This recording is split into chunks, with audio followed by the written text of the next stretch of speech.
Alright, so everyone, and today I'd like to talk about an upcoming strategy game that has probably the most amount of potential out of any strategy game that's coming out in the next couple of months.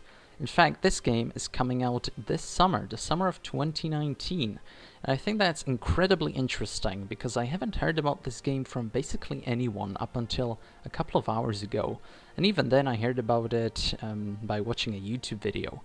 And that's not usually where you get your information about upcoming strategy games that are indie titles. Well, as I said, it's an indie title. And the way they decided to handle this strategy game, which is based in space and is an overall sci-fi title, is that it intermixes very heavy RPG elements. And I think that's what caught my eye the most when it comes to this game, at least when it comes to the strategy game aspects. And it's mostly due to the fact that you need a very careful approach when it comes to space sci-fi strategy games. When it comes to various historical titles or even strategy games based in the modern age, you don't necessarily have to have a lot of story elements because the player, or at least theoretically the player, should be acquainted with the historical context or at least the political or the social situation of either the historical era or the modern era. However, when it comes to space sci-fi strategy games, you of course don't have that because we aren't used to the environment of space, and of course it's set in the future because that's the only way you can really set a sort of a space sci-fi strategy game, as we've seen with various strategy games released even recently, for example Stellaris. Needed to incorporate quite a lot of RPG elements and quite a lot of story for it to even make sense to the player. And so the developers of this game decided to incorporate quite a lot of RPG elements, a lot of character building and base building elements for the player really to get acquainted with the overall situation they find themselves in and to really find a place that they can really call, let's say, quote-unquote their home, or to at least somehow empathize with the overall situation that the main characters, let's call them, find themselves in. And from all the preview materials we've seen and from all the statements put out by the developers, the main way they tried to achieve this goal was by giving the player a lot of freedom when it comes to customizing the spaceship that they'll be spending most of their time in. And in fact, in addition to that, you get to choose the various interactions between of course, the crew members aboard the spaceship.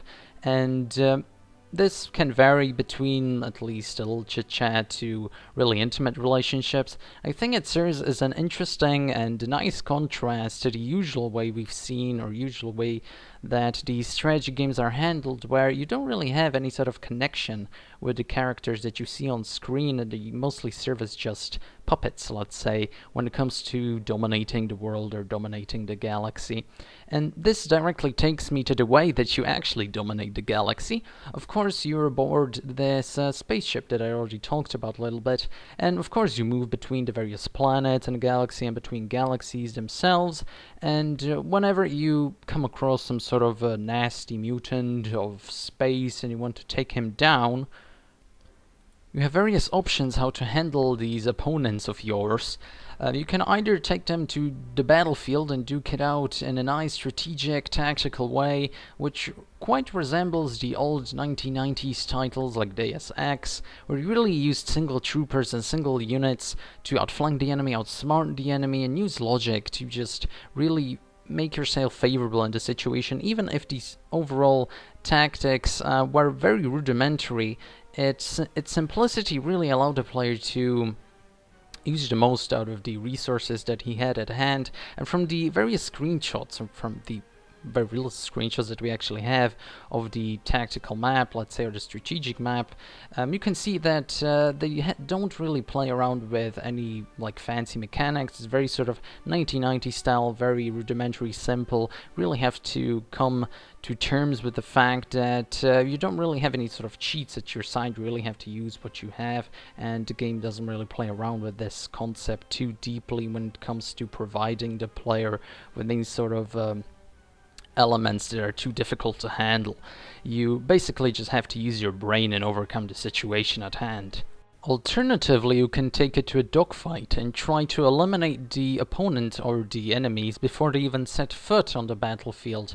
And this reminds me very much of the olden days of a Total War, where sometimes even the worst generals, if they had really good reflexes in, for example, online battles or even in campaigns and single player, they could really win a campaign that seemed unwinnable just by being really good when it comes to knowing the situation in the short term, as opposed to being really good at the grand campaign.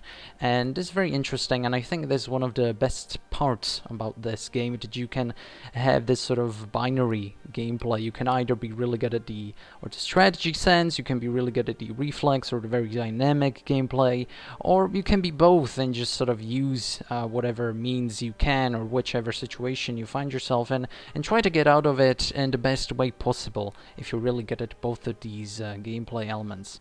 And I know what you're thinking. This all sounds too good to be true. Because you have RPG elements that might as well be in Mass Effect when it comes to the detail of RPG and world building. You have a very retro approach to a tactical and strategy gameplay when it comes to like Deus Ex or various other titles released in the 1990s. In addition, you have a very dynamic dogfight mechanic.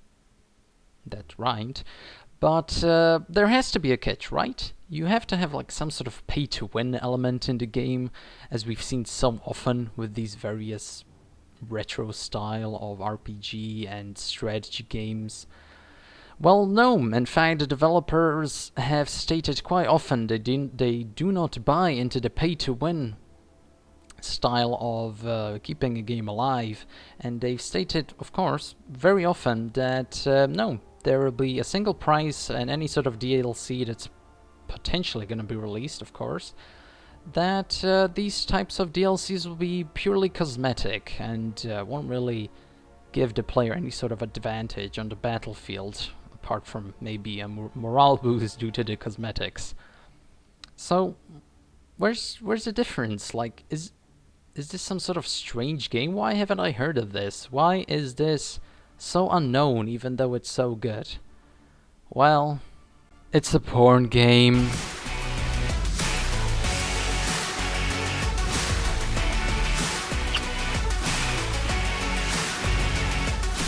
Yes!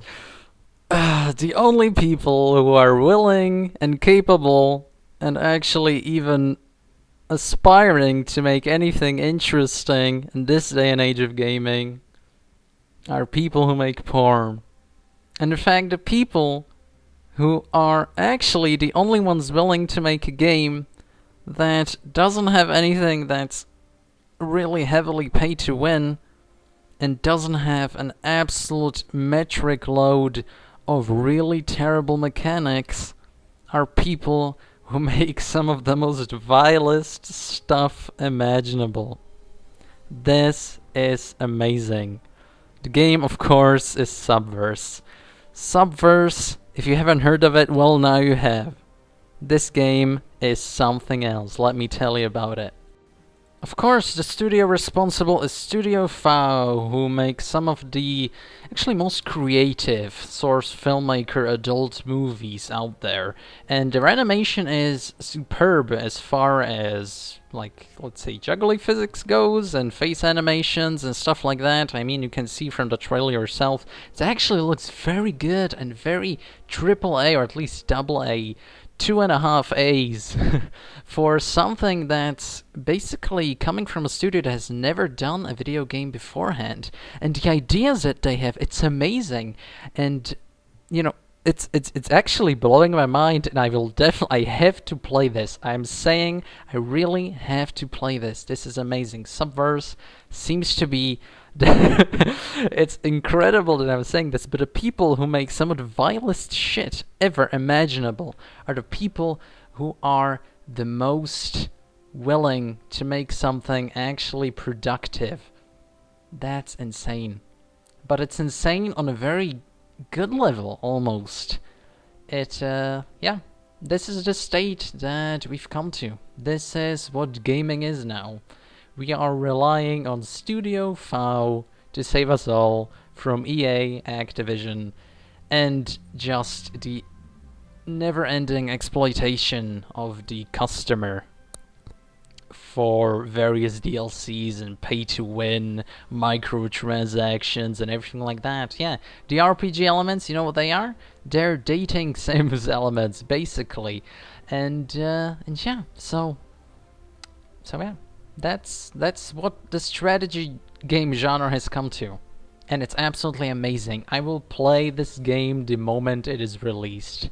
I really want to see how they handle the strategy game elements and the dogfighting elements and the RPG elements. I want to see how they handled it, because if everything they've said and if everything they aspire to is actually handled well, then goddamn, I really hope Studio FAO do it.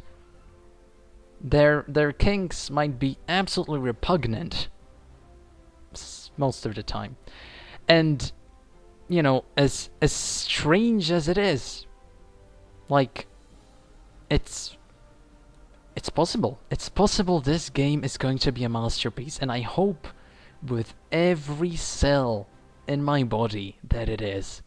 That is going to be the biggest blow to the mainstream media, gaming journalism, everything out there. This is going to be destructive. Anyway, thank you guys for watching, and see you next time. Explore the galaxy. Collect kick-ass loot. And finally, unlock 3 different colored endings.